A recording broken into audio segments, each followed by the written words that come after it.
हरे कृष्णा। तो यार जैसे कि हम लास्ट जो वीडियो में बनाए 7.2 क्वेश्चंस लिए, बहुत सारे क्वेश्चंस लिए, तो फिर उसमें कुछ क्वेश्चंस रह गए जो कि काफी अच्छे लगेंगे, इंपॉर्टेंट क्वेश्चंस भी हैं।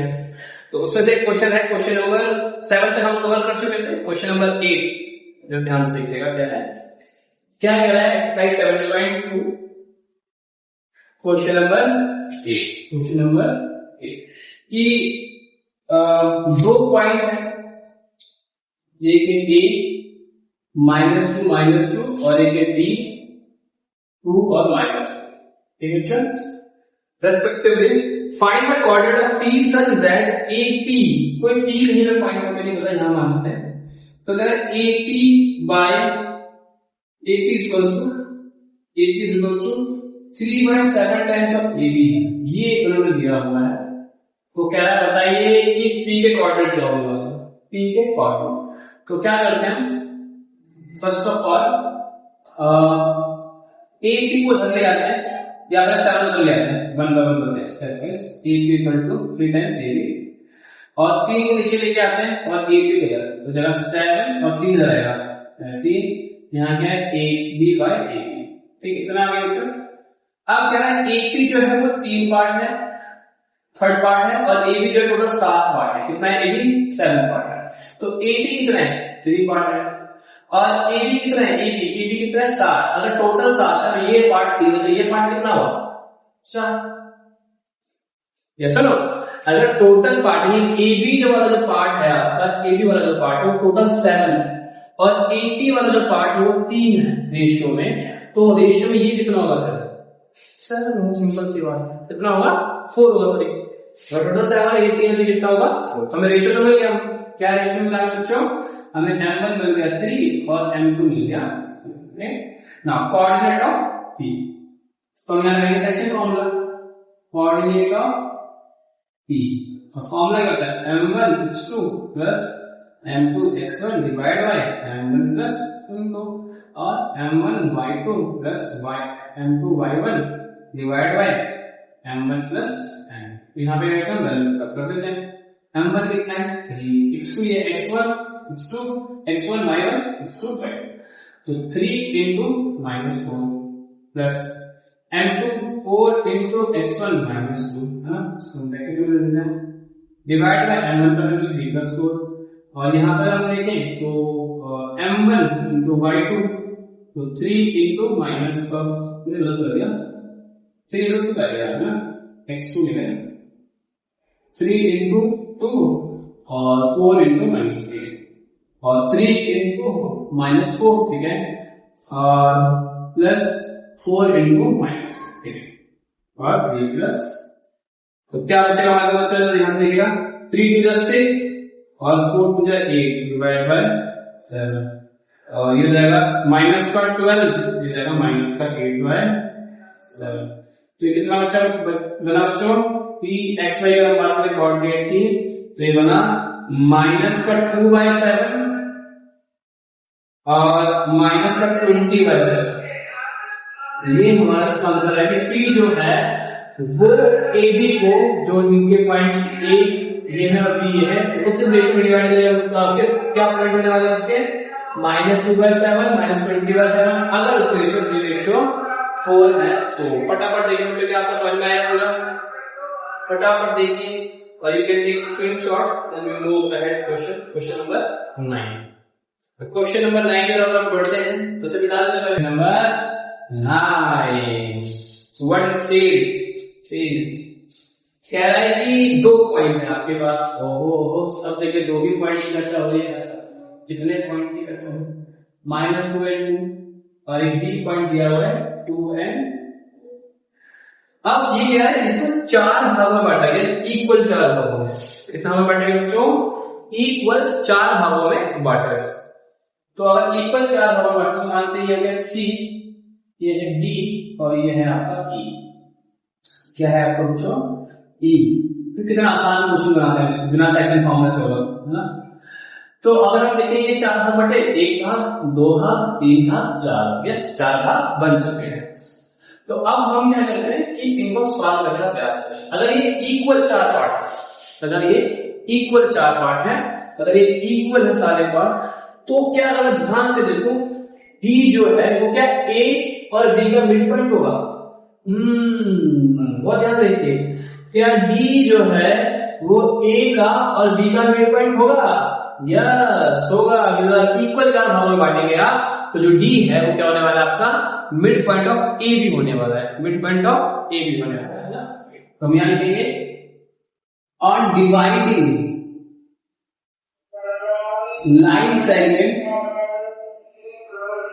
ए B into 4 equal parts, then D is midpoint of A. D क्या हो गया? midpoint हो गया। Now coordinate of D, coordinate of D क्या होने वाला है? x1 plus x2 divided by 2, y1 plus y2 divided by 2।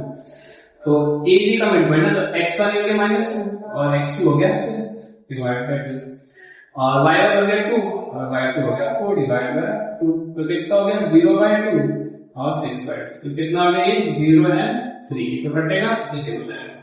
तो हमारे पास डी के कोऑर्डिनेट कितने आ गए हैं? हमारे पास डी के कोऑर्डिनेट आ चुके हैं हमारे पास 0 and 3। तो ठीक है, ये आ गया हमारे पास 0 and 3। कितना है बच्चों? 0 and 3 आया है। यस, ये हमने निकाला है 0 and 3। कितना निकाला हमने? 0 and 3। अब जरा ध्यान से देखिए, क्या सी जो है वो ए और डी का मिड पॉइंट है? ध्यान देखिए, क्या सी जो है वो ए और डी का मिड पॉइंट है? चेक कीजिए फटाफट।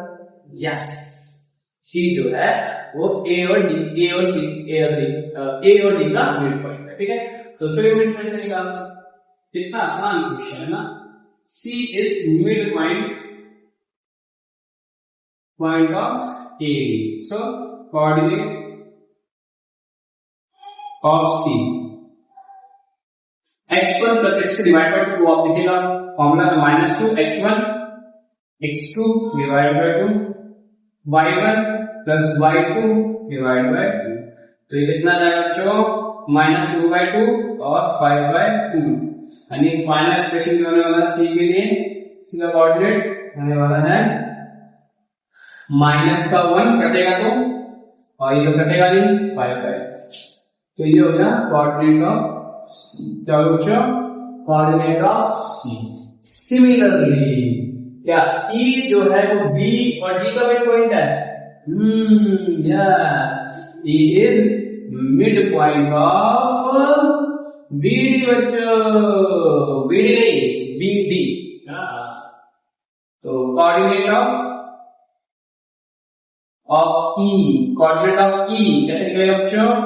x1 plus x2 divide by 2 plus y1 plus y2 divide by 2। तो 2/2 और ये 7/2 कटेगा, तो 1 और 7/2। यानी ई के कोऑर्डिनेट होने वाले आपके क्या होने वाले हैं? 1 and 7/2। चेक कीजिए फटाफट, क्या आपको ये क्वेश्चन समझ में आया है? फटाफट बताइए, और एक स्क्रीनशॉट ले सकते हैं आप। क्या आपको ये क्लियर है सारे पॉइंट्स? बहुत बड़ी गलती हो गई है। क्या गलती कर रहे बच्चों? यहाँ पर क्वेश्चन में दिया हुआ है 8, है ना, और मैंने ले लिया है 4। ओहो, कितनी बड़ी गलती, कितनी बड़ी गलती मैंने। ये होगा 8। अगर ये 8 होगा तो यहाँ पर भी आएगा 8, तो यहाँ पर आएगा 10, तो यहाँ पर आएगा 5। ठीक है, और फिर अगर ये 5 होगा तो यहाँ पर आएगा 5 आपका बच्चों 5। फिर क्या होगा?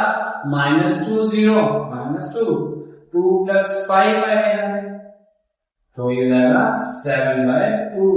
सब कुछ सही है, बस एक संख्या गलत होने से सारी संख्या गलत हो गई है।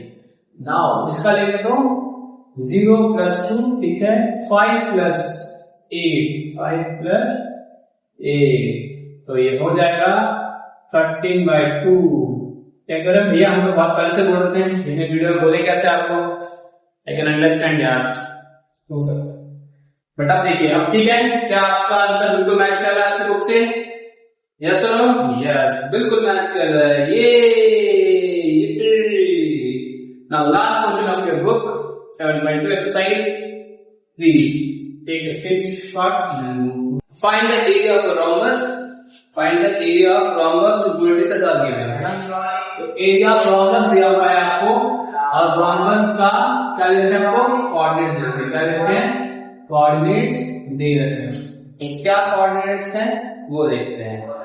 3 0, ठीक है, और 4 5, ठीक है, -1 and 4, ठीक है, और क्या दिया आपको? -2 and -2, ये दे रहे हैं, ठीक है।